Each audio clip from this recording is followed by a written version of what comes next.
ఏంటి చంద్రబాబు నాయుడు, స్కూల్స్ లో ఫీజుని నియంత్రించే దమ్ము లేదా?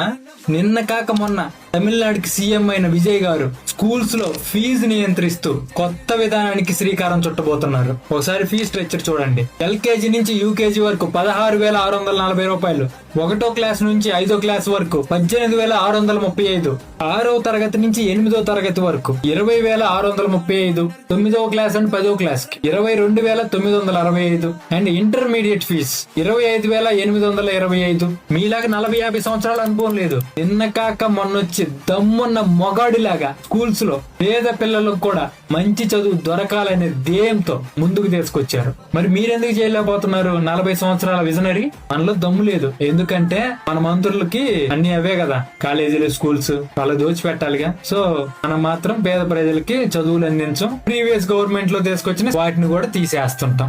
ఇంకేంటయ్యా మీరు చేసేది? ఈ వీడియో